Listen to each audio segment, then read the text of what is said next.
Bom dia, meus amigos. Bem-vindo a mais um programa Débora Histórica de 9 de maio de 2019 para conversarmos sobre cultura, educação, ensino, informação, entrevistas e música. Hoje também nós vamos agora, né, a partir de 2 semanas atrás, nós começamos com a agenda cultural, tá? Então, dia 26 tem stand-up com meu amigo Paulo André, viralizou Rir é o Melhor Remédio, é o nome da peça, tá? Vale muito a pena ver o espetáculo, você vai rir muito. Tá aqui, ó, vou mostrar para vocês o convite, tá? Então, eu convido vocês às 19h30 na Avenida General Ataliba Leonel, 2630. Fica em Santana, tá? Sábado, às 18 horas, a peça A Noviça Mais Que Rebelde, no Teatro Novo, na Rua Domingos de Moraes, 348, é um quarteirão antes da estação Ana Rosa, vocês indo centro-bairro, tá ok? Dia 11, sábado agora, né, o próximo sábado, tem a Voz dos Sucessos do Rádio Táxi com Eli de Oliveira e Medusa Trio. Eles se representam do restaurante Ed Carles, Teodoreto Souto, 292, Cambuci. Fica lá embaixo, numa travessa da rua Lins de Vasconcelos, tá bom? Nós sugerimos que vocês reservem a mesa para não ficar esperando na fila, porque o restaurante é super concorrido, tá? Eu estarei lá, reservei uma mesa já, e dê uma olhada no site, é muito bonito lá o restaurante, tá bom? Então, vamos para a comemoração dos dias, tá? Bom, dia 3 foi dia do sertanejo, a semana passada não deu para eu falar sobre isso, então hoje eu vou falar várias comemorações do dia, tá? Desde 1964, caravanas iam a Aparecida do Norte, né? Os violeiros participavam das celebrações pelo menos uma vez durante o ano. Geraldo Meirelles, considerado marechal da música sertaneja, junto com Tunico Tinoco, as irmãs Galvão e outros artistas do sertanejo raiz, tiveram a ideia de criar um dia especial para cantores sertanejos, né, em homenagem a eles, tá? Os primeiros encontros aconteceram no antigo Cine Aparecida, do lado da Matriz da Basílica. Anos depois, passou a acontecer no subsolo do Santuário Nacional. Com a redução do evento, que antes chegava a ser o dia todo, a direção da emissora, que tinha comprado o projeto, achou melhor que acontecesse no atual local da realização dos eventos. Então, no dia 3 de maio, ficou conhecido como o Dia do Sertanejo, cunhado pela fé e perseverança dos violeiros que todos os anos iam até a capital mineira do Brasil para a capital mariana de Maria, né, do Brasil, para agradecer a Nossa Senhora pelo trabalho realizado durante o ano todo. Então, foi informada a direção à Rádio da Aparecida, que aceitou e incentivou os que tocavam viola. Na época, era dirigida pelo padre Rubem Leme Galvão, geralmente sendo realizado no auditório Orlando Gambi, localizado no edifício da Rede Aparecida de Comunicação. Tá? Bom, dia 3 também é dia da liberdade de imprensa, o dia que é celebrado os princípios fundamentais da liberdade de imprensa, para avaliá-la em todo o mundo, para defender a mídia de ataques contra a sua independência e para prestar tributo aos jornalistas que perderam a vida no exercício de sua profissão. Este dia foi proclamado pela Assembleia Geral da ONU em 1993 e, em seguida, a recomendação aprovada na 26ª sessão da Conferência Geral da Unesco em 1991. Isso porque, sua vez, foi uma resposta ao apelo dos jornalistas africanos que, em 1991, elaboraram a Declaração do Windhoek sobre o pluralismo e a independência da mídia. O dia é uma ocasião para informar aos cidadãos sobre as violações à liberdade de imprensa. Um lembrete que em muitos países do mundo as publicações são censuradas, mutiladas, suspensas e encerradas, da mesma forma que jornalistas, redatores e editores são perseguidos, atacados, detidos e até assassinados. Por quê? Porque as pessoas confundiram a liberdade de imprensa com ficar xeretando a vida particular das pessoas, né? Então, a liberdade de imprensa, na verdade, ela foi feita, né? Ela foi colocada para que o governo não ficasse escondendo as coisas do povo, né? É uma data para incentivar e desenvolver iniciativas em prol da liberdade de imprensa, assim como para avaliar a situação da liberdade de imprensa em todo o mundo. O dia 3 de maio também serve para lembrar os governos, né, sobre a necessidade de respeitar os seus compromissos com a liberdade de expressão. Além disso, é um dia para reflexão entre os profissionais da mídia sobre questões relativas à liberdade de imprensa e à ética profissional. Então, assim, liberdade de imprensa vezes ética profissional, tá? Não precisa ficar cutucando a minha vida para saber quem eu sou, para informar que cor de calcinha eu uso, né? Essas coisas bem íntimas, né? Então, isso não é liberdade de imprensa, gente. Tá ok? Todo ano eu comento isso, né? De igual importância, o Dia Mundial da Liberdade de Imprensa é um dia de apoio a todos os tipos de mídia que são alvos de restrição e suspensão da liberdade de imprensa, e também para se lembrar dos jornalistas que perderam a vida na busca de uma história. E aí ontem eu estava conversando com a minha filha e eu lembrei de um filme chamado O Abutre. Nossa, esse filme na verdade é um filme horroroso, né? Mas quem quiser assistir, tá? É de um jornalista, inclusive, tá? Um verdadeiro abutre, né? Bom, dia 5 de maio é dia de Marechal Rondon.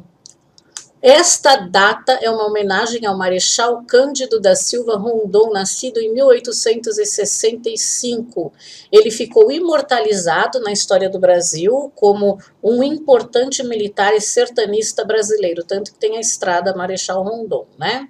Marechal Cândido da Silva Rondon nasceu em Mimoso, no estado de Mato Grosso. Foi uma das personalidades brasileiras mais marcantes da história, destacando-se pelos feitos e por seu espírito patriota e humanista. Bacharel em matemática, ciências e físicas naturais pela Escola Superior de Guerra do Brasil, onde posteriormente atuou como professor de astronomia e mecânica e foi indicado ao Prêmio Nobel da Paz em 1957. É bom lembrar que o estado de Rondônia, isso eu não sabia, leva este nome em homenagem aos grandes feitos militares, responsável pela construção de quilômetros de linhas telegráficas, viabilizando a comunicação do centro-oeste com o norte. Rondon teve papel importante para desbravar, descobrindo rios, registrando topografias e atuando como pacificador de tribos indígenas. De prodigiosa inteligência, chegou a guiar o então presidente dos Estados Unidos, Theodore Roosevelt, e sua comitiva a uma viagem pelo interior do Mato Grosso, onde fez novas descobertas. Em 1910, Rondon organizou o Serviço de Proteção aos Índios. Em 1939, foi nomeado presidente do Conselho Nacional de Proteção ao Índio e, como tal, obteve a demarcação das terras para as várias etnias, entre eles os Baroros, Terenas e Oiafés. Tantos são os seus feitos que não há uma biografia completa que lhe faça justiça, tá? Essa história eu tirei do site de Porto Alegre, né, do Rio Grande do Sul, e outras pesquisas na internet, tá bom?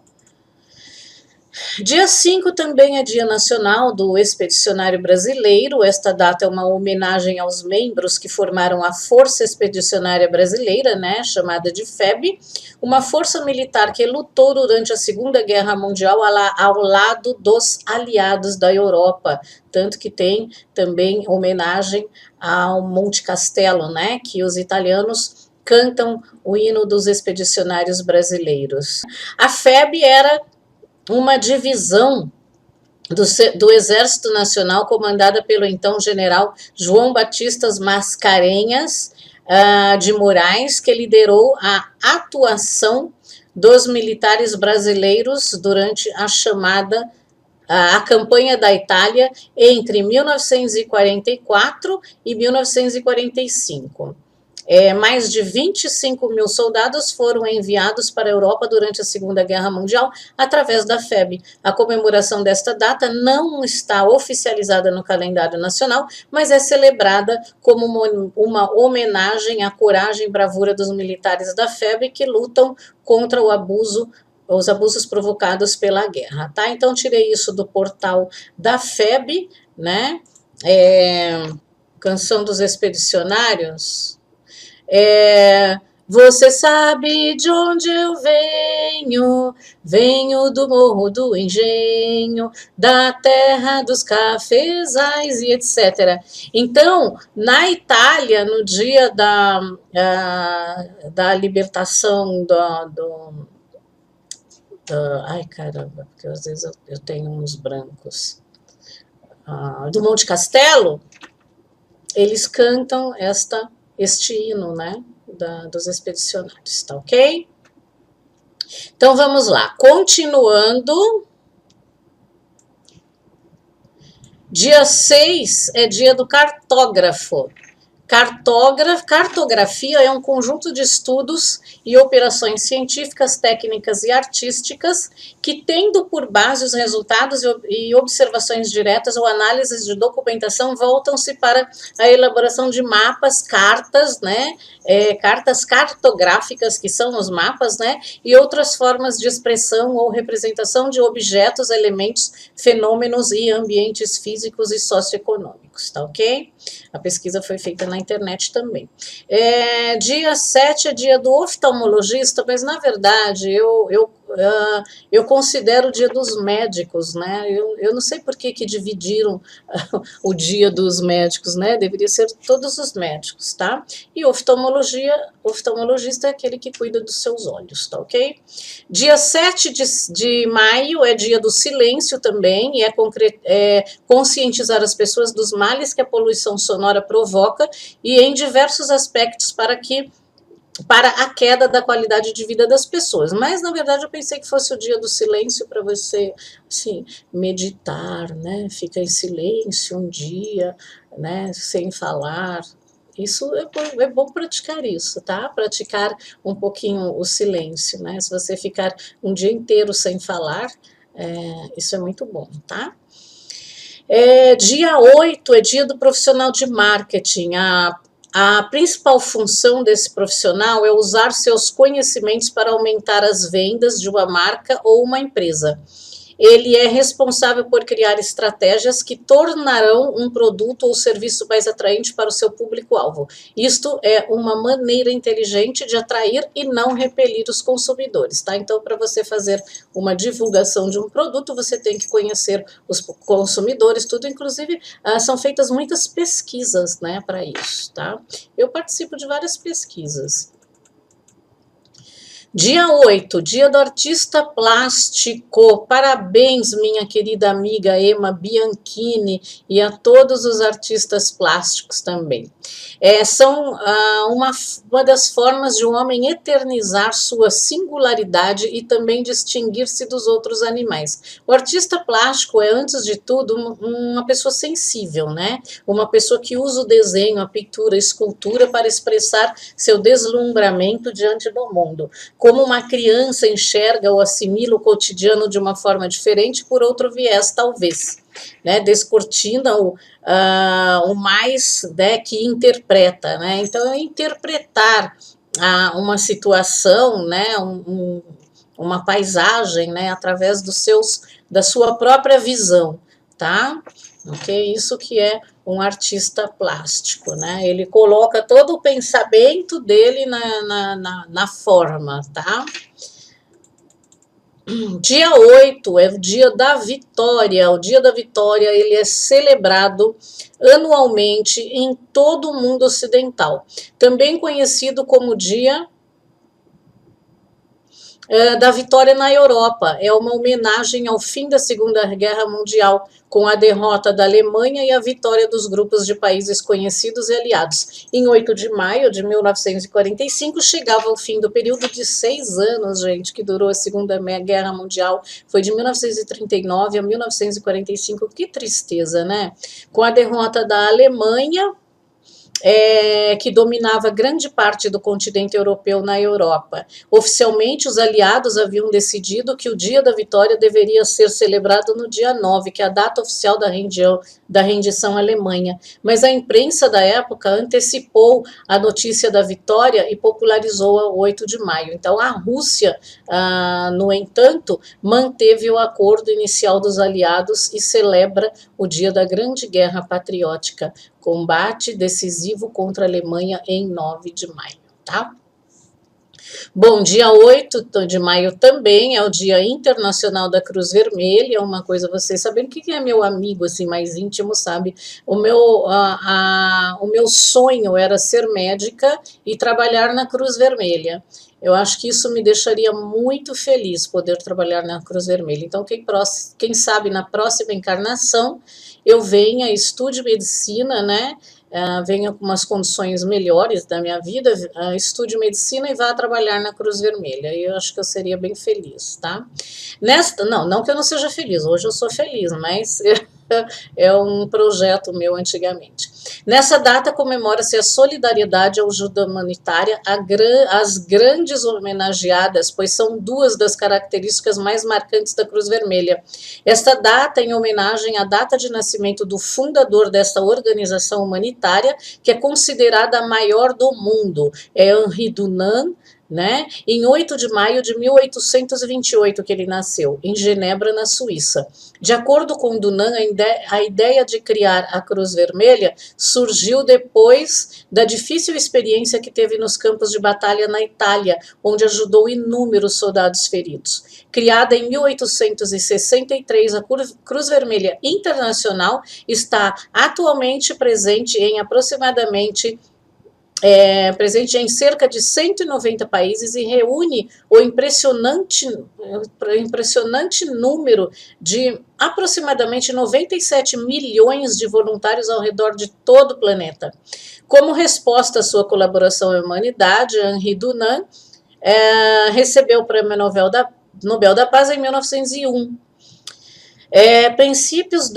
Os princípios da Cruz Vermelha, seus fundamentos básicos são humanidade, imparcialidade, neutralidade, independência, voluntariado, unidade e universalidade. Tanto que, inclusive, quando havia, né, a guerra, não se pode... Tem lá a Cruz Vermelha, né, demonstrando que é o local da Cruz Vermelha, o Hospital da Cruz Vermelha, não se pode atacar o Hospital da Cruz Vermelha ou as barracas, né, da Cruz Vermelha, dos quais eles cuidam dos pacientes de guerra, tá?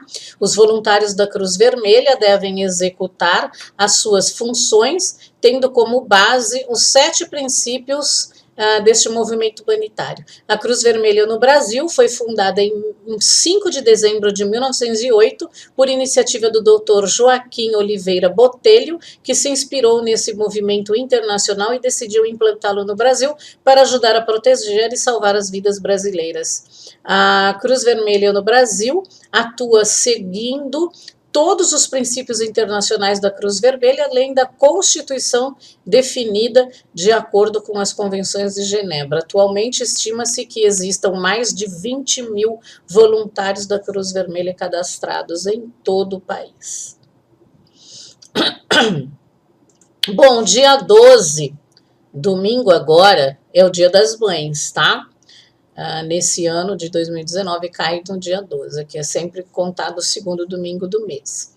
A mais antiga comemoração do Dia das Mães é mitológica. Na Grécia Antiga, a entrada da primavera era festejada em honra a Réa, a mãe dos deuses, né, a mãe de todos os deuses. Nos Estados Unidos, as primeiras sugestões em prol à criação de uma data para a celebração das mães foi dada pela ativista Anne-Marie Rives Jarvis, que fundou em 1858 os Mother's Day Works Clubs, com o objetivo de diminuir a mortalidade de crianças em famílias de trabalhadores. Jarvis organizou em 1865 o Mother's Friendship Days, Dia da Amizade para as Mães, para melhorar as condições dos feridos de guerra de secessão que assolou os Estados Unidos naquele período. Em 1860, a escritora Julia Ward Howe, autora do hino da Batalha da República, publicou o manifesto Mother's Day Proclamation, pedindo paz e desarmamento depois da Guerra da Secessão. No caso, no Brasil, o Dia das Mães foi comemorado pela primeira vez em 12 de maio de 1918, na Associação Cristã dos Moços de Porto Alegre. Em outros lugares, houve também outros focos de comemoração do mesmo teor, geralmente associados a instituições religiosas. Mas foi somente em 1932, durante o governo provisório de Getúlio Vargas, aliás, Getúlio Vargas está em todas, né? Nós vamos falar disso outro dia, que o Dia das Mães passou a ser celebrado segundo o molde dos Estados Unidos, isso é, em todo o segundo domingo do mês. Esta data, desculpa, gente, dia 12 é o Dia Mundial do Enfermeiro. Essa data de origem religiosa tem o objetivo de apelar para a sociedade e comunidade mundial por melhores condições de tratamento e atenção às pessoas doentes, seja nos hospitais, postos, em casa, tá? O Dia Mundial do Enfermo foi criado em 11 de fevereiro de 1992 por iniciativa do Papa João Paulo II. Nessa mesma data, comemora-se o Dia de Nossa Senhora de Lourdes na Igreja Católica. E em Portugal, comemora-se o Dia Mundial do Doente. Bom, tem o Dia da Saúde também, né? Bom, dia 13 é o dia da abolição da escravatura. Eu aproveitei esse programa, eu aproveitei o programa do dia 10 de maio de 2018, na qual a Selma Prado e a Ivana até, né, estiveram presentes para falar sobre um projeto X, tá? E aí eu aproveitei, pedi para Selma, conta pra gente a história da abolição da escravatura, e ela conta com uma magnificência, né, tem muita coisa para se falar sobre a escravidão, tá? Então eu vou colocar aí a parte do programa do ano passado, tá bom? Que eu achei super interessante o que ela falou. Ok? Então vamos ver. Vamos falar do Dia do Escravo. 13 de maio de 1888. E vou pedir até para a Selma, que sabe tudo, falar então sobre o Dia dos Escravos, tá? Dia da abolição da escravatura, que aconteceu, que foi um ato muito importante no Brasil, e que no dia 13 de maio foi assinado Por favor, Selma. Senão ela ia brigar comigo aqui se eu falasse besteira. Não, eu não vou brigar com você. Eu acho que, na realidade, o que acontece no Brasil é que existe uma expressão, né, em inglês, misunderstood, né? Existe um mau entendimento daquilo que foi realmente esse processo, que eu não chamaria nem de processo de libertação dos escravos, não. Porque, primeiro, o Brasil estava sendo pressionado pela Inglaterra, que havia recém-industrializado e necessitava de mercado consumidor, primeira coisa.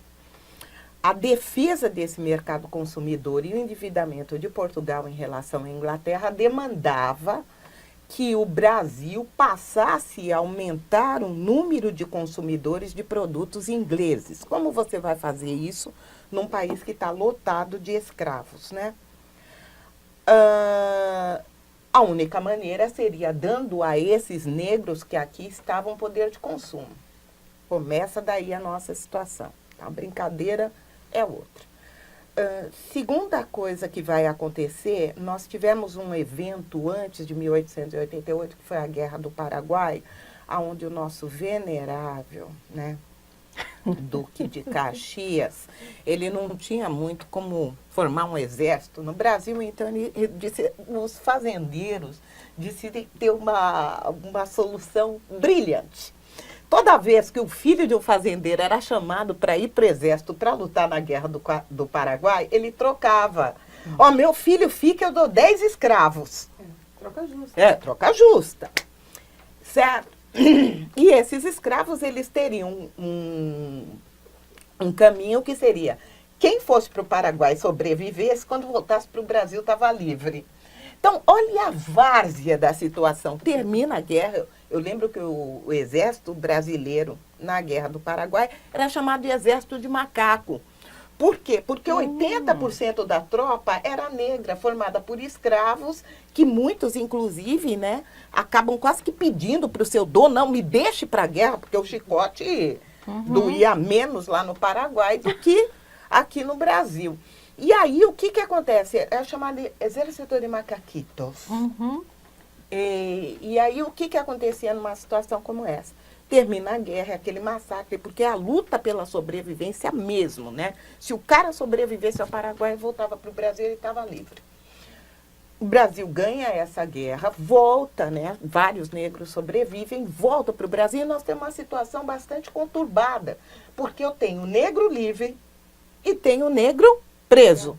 Eu tenho a Inglaterra exigindo que esses negros sejam libertados no Brasil, para que eles se tornem o quê? Para que eles se tornem mercado consumidor. Portugal, endividado, não tinha como bater de frente com a Inglaterra e falar, não, lá naquele barraco mando eu. Não, você está de dívida, você tem que se submeter. Aí o que começa a acontecer? Vocês vão ouvir uma frase agora que vocês vão pensar. O Brasil começa a criar leis para inglês ver. Isso vem daquela expressão, olha, eu vou fazer uma coisa para inglês ver, muito antiga, entendeu? Que era a primeira lei, que era a lei do sexagenário. Legal, primeiro, nenhum escravo durava tanto. A média de vida de um escravo era de 8 a 10 anos. Então, dificilmente ele chegava no sexagenário. E se ele chegasse nos 60 anos, o dono queria era mais se desfazer, porque ele não prestava mais para nada e ainda dava despesa, porque tinha que dar comida para o cara. Então, melhor, se sobreviveu, já jogo no meio da rua. Óbvio que a Inglaterra vai olhar essa situação e vai dizer, porra, mas né, tem cabimento um negócio desse, estão me fazendo de palhaço. O Brasil cria uma segunda lei, a lei do ventre livre. Né? Minhas avós nascem nesse período aí. E o que vai acontecer na lei do ventre livre? O neném sai da barriga e vai embora. É óbvio que não.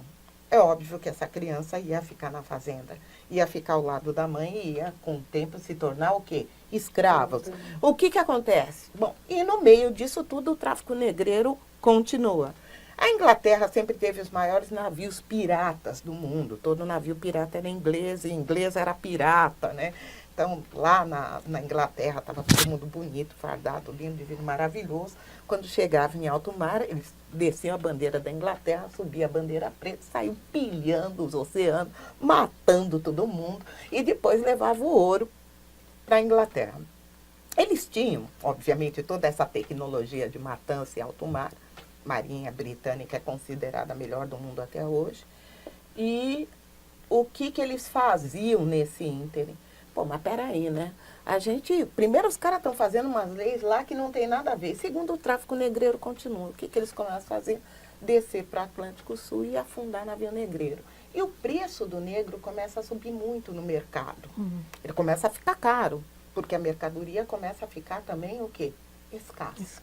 Então, eu tenho E o grupo de abolicionistas, obviamente, começa a pressionar também o governo, porque era uma vergonha, uma situação daquela. Nessa brincadeira, a princesa Isabel vai, lá no dia 13 de maio de 1888, ela promulga a lei que vai libertar os escravos por 100 anos.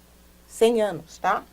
Ela valia do dia 13 de maio de 1888 até o dia 13 de maio de 1988. Tanto que o Sarney, ele teve que fazer um decreto, pasme, em 1988, dizendo que todo cidadão no Brasil é livre, independente de religião, cor ou gênero.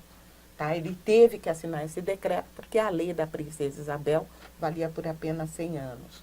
E não bastasse essa situação também, quando ela promulga a lei, o único meio de comunicação era o jornal. Então, o que ela faz? A corte, ela coloca uma nota, que é um tijolinho desse tamanho, tijolo mesmo, de jornal, classificado. No meio dos classificados, onde estavam os capitães do mato, procura-se negro, fujão, sem orelha, mutilado, Sem dedo, aparece lá a Lei Áurea. Quer dizer, primeiro, o país era composto por analfabetos, certo? Quem tinha acesso ao jornal era uma elite. Você joga uma lei dessa importância no meio de um classificado, no meio de um jornal lá, que é para ninguém saber que a lei foi promulgada. Então, muita gente continua mantendo seus escravos nas fazendas e depois ele alega, olha, eu não sabia, não fui informado, não sei do que se trata.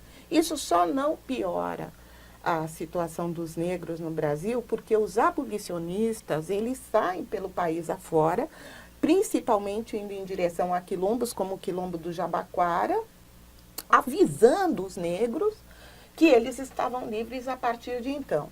Nesse mesmo momento, estão chegando os imigrantes no Brasil que vão fazer a substituição da mão de obra negra, principalmente na lavoura de café.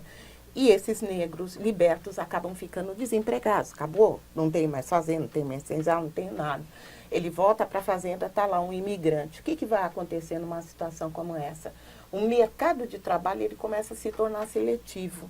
Eu tenho um trabalho aqui, eu tenho que escolher entre um italiano e um negro. O que eu faço? Eu escolhi italiano. Então, o negro ele começa a partir daí todo um processo de marginalização. Ele vai acabar nas áreas periféricas da cidade, em algumas áreas que eram quilombolas, vivendo praticamente de uma agricultura de subsistência, ou vão enveredar pelas estradas do Brasil, reforçando os movimentos messiânicos, principalmente no Nordeste. Mas eu acho que isso é um assunto muito extenso, porque isso vai explicar a condição, né? Existe, por exemplo, 2 grupos de negros. Quando se fala de negro no Brasil, coloca todo mundo no mesmo caldeirão, mexe, é todo mundo analfabeto, favelado, entendeu? Existem 2 grupos de negro muito distintos no Brasil, que se fala muito pouco.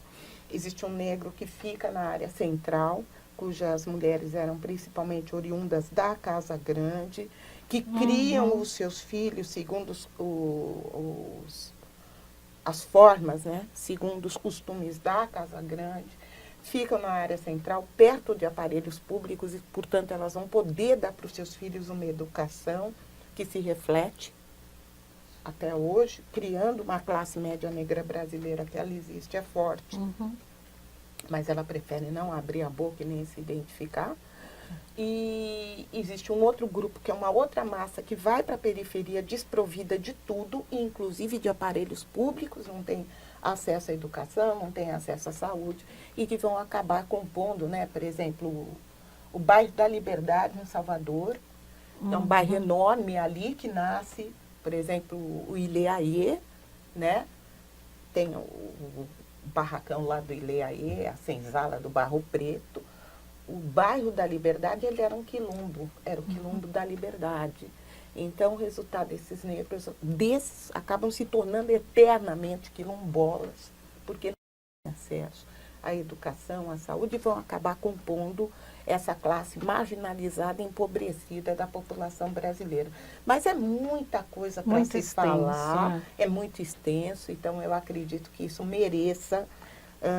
até posso convidar pessoas historiadores, que têm uma bagagem muito grande nesse sentido, e que podem estar conversando com você a respeito. Eu não vou me estender muito, porque senão esse programa só vai começar e não vai acabar nunca mais. Exatamente. Então, gente, eu fico assim, né? A Ivana também, nós ficamos de queixo caído aqui com a Selma. Não estou jogando confetes, tá? A Selma é realmente uma pessoa assim... maravilhosa, ela sabe muito, é professora, né? Depois ela fala um pouco dela. Então, nós estamos acostumados à boazinha da Princesa Isabel, né? Que assinou lá. Não, foi uma farsa. Né? Foi uma farsa. Como a maioria aqui das coisas é uma farsa, né? Nem só aqui, né? No mundo todo, né?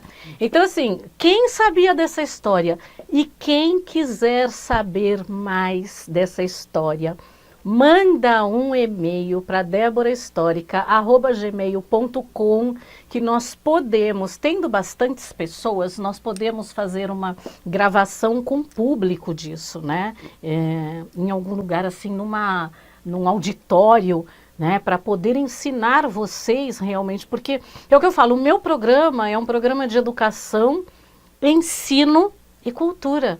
Então isso é cultura, você tem que saber as coisas verdadeiras do Brasil, não é aquilo que a gente aprende na escola, que a princesa Isabel é boazinha e ela assinou, só isso que nós aprendemos, né? Não falou nem porquê, nem nada disso. Então, é assim, é uma coisa maravilhosa. Bom, continuando então, em homenagem ao dia da escravidão, ao dia dos negros, ao dia, porque negro é lindo, né? Eu sou meio negra também, né? Ou eu sou meia negra. Eu sou meia negra, metade branca. E minha mãe, na verdade, ela é mulata não, parda, e meu pai, bem branco, loiro, de olho azul. Então, eu sou uma neguinha também. Em homenagem a isso, vamos tocar a música Vida de Negro é Difícil, de Dorival Caymmi, que foi, inclusive, até muitas pessoas devem lembrar, ela foi utilizada na novela Escrava Isaura em 1976, né, que parece que nós tivemos 2 gravações da novela Escrava Isaura, não sei se você... Né, mas essa é de 1976 e foi passada, conhecida em 79 países, tá? Então... Vida de Negro é Difícil, Dorival Caymmi, que eu amo demais.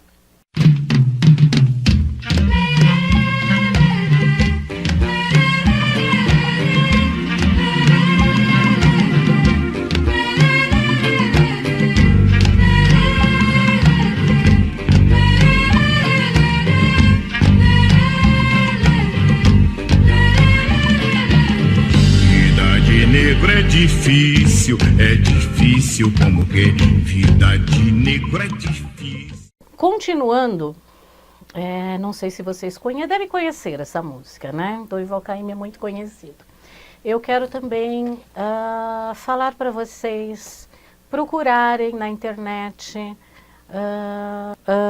procurem O Navio Negreiro de Castro Alves, é um poema, tá?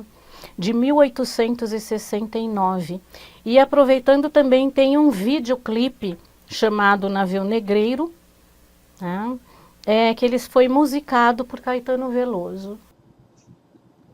Bom, gente, voltando aí para o dia 15, Dia do Assistente Social.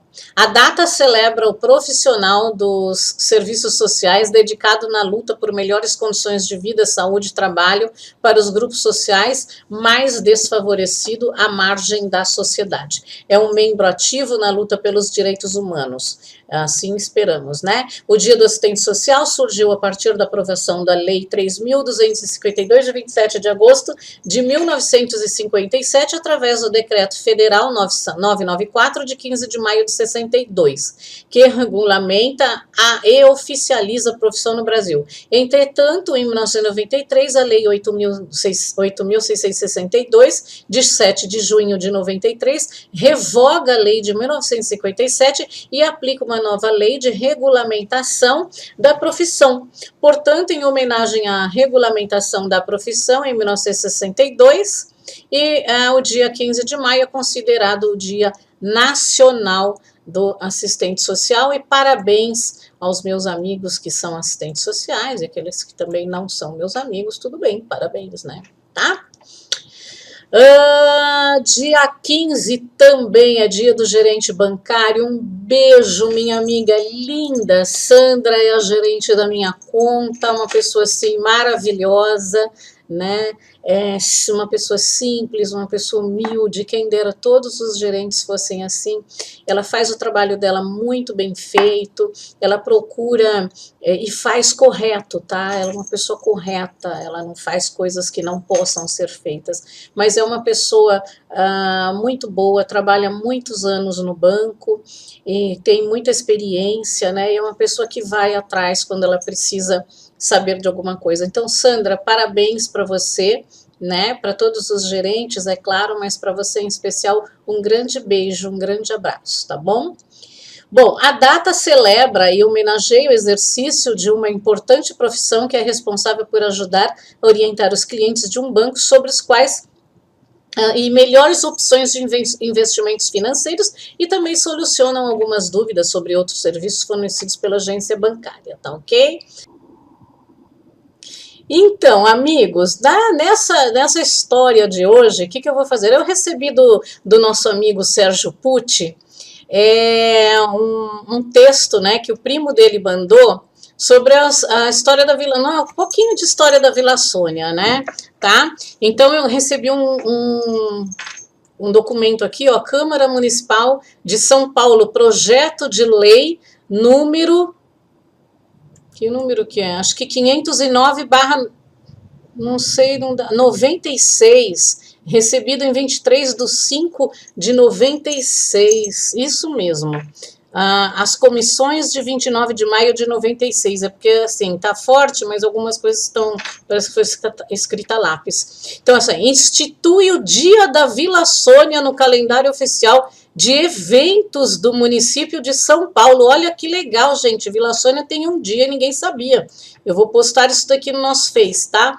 A Câmara Municipal de São Paulo decreta, artigo 1, fica instituído no âmbito do município de São Paulo o Dia da Vila Sônia, a ser comemorado anualmente dia 28 de outubro.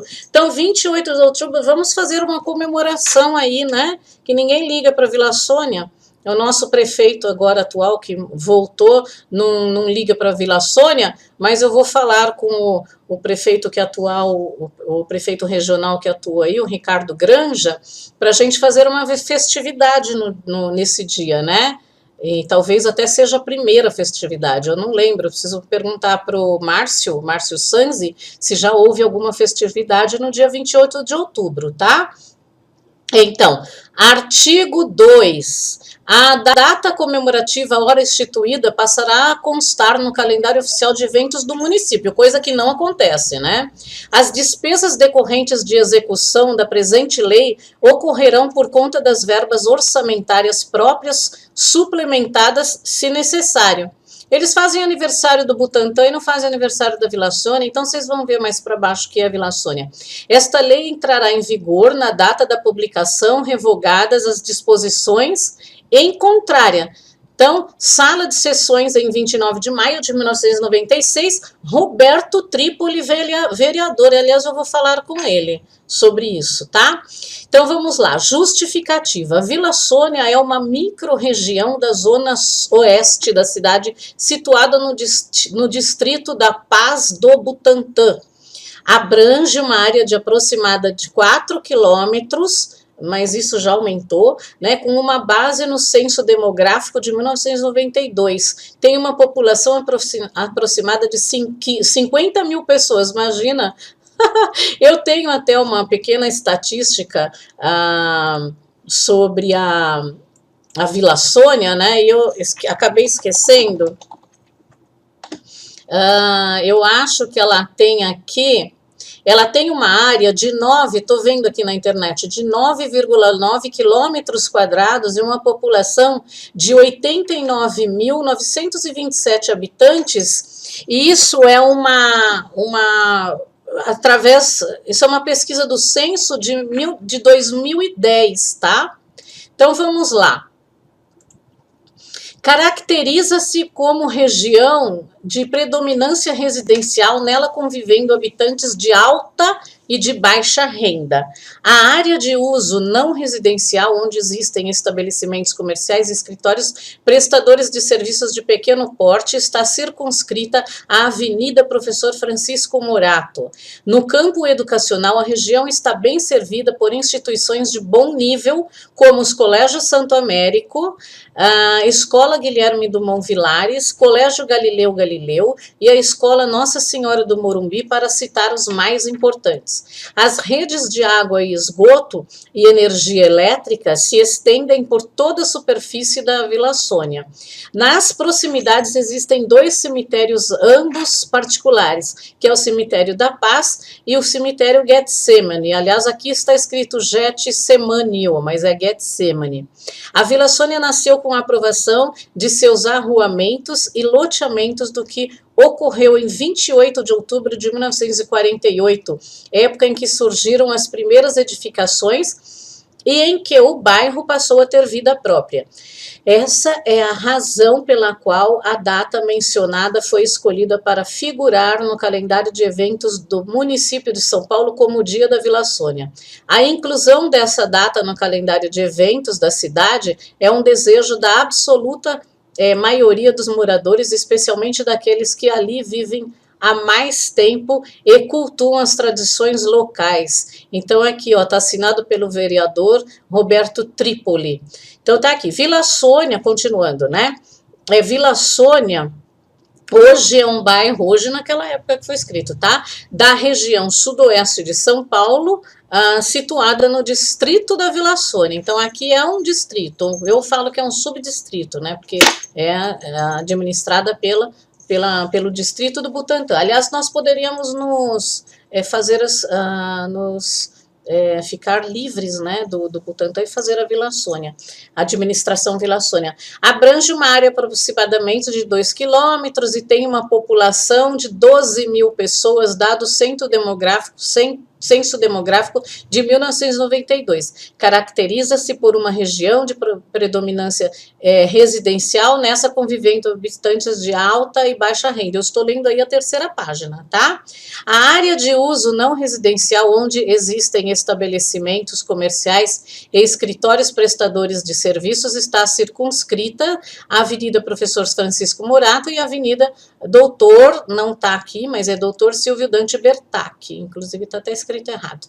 No campo, inclusive tem a Rua Manuel Jacinto, né, também, você sobe a Rua Manuel Jacinto da Avenida Professor Francisco Morato, em cima tem uma bifurcação, o qual você seguindo à esquerda, você continua na Rua Manuel Jacinto e você indo pela direita, você vai na Avenida Doutor Silvio Dante Bertacchi, que tem mais de 1 quilômetro, tá? E a Rua Manuel Jacinto tem também um pouco mais de 1 quilômetro.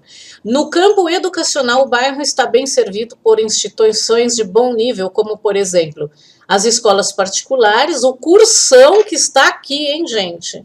O Colégio Santo Américo, o Colégio João Paulo I, escolas municipais, a Escola Desembargador Teodomiro Dias, a Escola Desembargador Arthur Whittaker, né, que é o do seu Sérgio, o Teodomiro Dias, que é da dona Nadir, escolas estaduais de primeiro grau, Adolfo Trípoli, de segundo grau, o Andronico de Melo, que é o Nicão, né, e temos também a Igreja São Benedito e 2 praças que oferecem lazer à população, que são a Praça Maria do Céu, acho que a Praça Maria do Céu fica ao lado da Arthur Whittaker, né?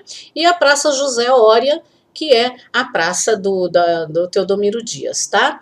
Nas proximidades existe o cemitério Getsemane, segundo dados contratados do setor do patrimônio histórico municipal. Desde a década de 30 já existia o Peri-Peri, que era inclusive com Y, né? O Jardim Peri-Peri, e fisicamente ao lado da implantação do loteamento denominado Vila Sônia, já existiam os grandes grupos de casas construídas pela Cooperativa Agrícola de Cotia para a residência dos funcionários, né, que eu vou ter, acho que eu tenho fotos disso daí, né, o Márcio Sanzi tem. Como os moradores eram todos japoneses e descendentes, o lugar era conhecido como Vila dos Japoneses. A Vila Sônia nasceu com solicitação de protocolo de 25 de junho de 1947 e a aprovação do arruamento e loteamento que ocorreu em 28 de 10 de 1948. Quando deixou de ser só eucalipto e surgiram as primeiras edificações e o bairro assim começou a ter vida própria. Na realidade, o loteamento denominado Vila Sônia não corresponde ao bairro que é atualmente, pois compreendia apenas a parte situada à esquerda da Avenida Professor Francisco Morato, antiga Estrada Velha de Itapecerica, né, que foi para lá a BR-116. O loteamento, que não é Estrada de Itapecerica, Estrada de Itapecerica agora é do outro lado, na Zona Sul, tá?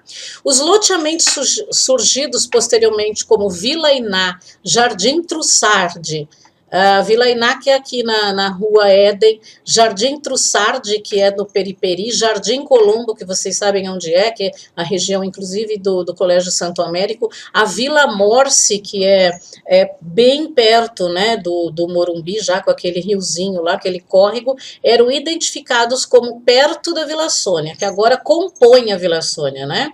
E com o tempo passaram a compor, falei antes de ler, um complexo de atividades econômicas de sustentação que se convencionou a chamar Vila Sônia também. Por isso que é um subdistrito, tá?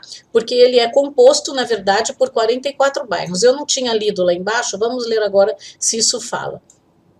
Na antiga estrada de Tapecerica, até 1955, passava apenas um micro-ônibus de hora em hora, que tinha como trajeto Pinheiros e Tapecerica da Serra e Pinheiros. Era um micro-ônibus do Emílio Guerra, pioneiro do transporte coletivo na região. A criação da Igreja São Benedito da Vila Sônia, a implantação da linha de ônibus com o nome de Vila Sônia, ambas em 1957, ajudaram a consolidação do toponímico. A Vila Sônia, desde o início de sua ocupação, contou principalmente com a maioria da população oriunda de outros bairros, trazidos como Pinheiros, que o Márcio Sanzi conta naquele filme, né, naquela gravação que eu fiz, que está no YouTube, Vila Madalena, Lapa, Santo Amaro, além dos imigrantes japoneses, portugueses, italianos, espanhóis e alemães. Tá? Estas são as razões pelas quais todos os anos iniciaremos as comemorações de aniversário da fundação do bairro, que não aconteceu. 28 de 10 de 1948, a partir de 25 de junho, com a fusão do aniversário do bairro e das já unificadas festas das nações e festas juninas realizadas na Igreja de São Benedito. A sugestão dada para o novo nome de festividades é Vila Sônia e todas as nações. Gente, que legal, que maravilhoso a gente saber disso daí. Obrigada, Sérgio. Eu tô sem o celular aqui, mas eu não sei o nome do primo dele. Obrigada, primo do Sérgio. Maravilhosa essa colocação, essa história aí da Vila Sônia, tá bom? Então, vamos encerrar aqui isso daí. Eu vou também colocar essa história separadamente do programa, tá? E se vocês gostaram dessa matéria, deem aí um like para mim, compartilhe, comente, participe, né? E uma coisa importante, eu não tenho muitas visualizações assim no YouTube e tal, mas eu gosto de fazer esse programa porque eu aprendo, né? Então eu leio, como eu faço as pesquisas, eu acabo aprendendo e lembrando das histórias contadas na escola, né? Como a escravidão, como alguns assuntos, né, sobre a guerra, e eu gosto de saber disso, tá? Eu estudo bastante, né, eu leio todos os dias, eu estudo bastante outros assuntos também, mas durante o dia, durante o tempo que eu faço a pesquisa, eu fico sabendo de coisas e, assim, eu adoro isso, tá bom? Então, um grande beijo também para todos os meus amigos, para minha amiga Amanda, que mora lá na Austrália, um beijão para você, querida, fique à vontade sempre em mandar, em a gente conversar sempre, que nós conversamos quase todos os dias, né? E eu desejo que você tenha aí uma boa prova, boas provas, tá bom? Aí no seu curso, tá? Então, um beijo para vocês todos, um bom final de semana e espero que vocês tenham gostado desse programa. O programa Débora Histórica tem o apoio cultural de Estúdio Companhia Casa da Sogra, www.ciacasadasogra.com.br.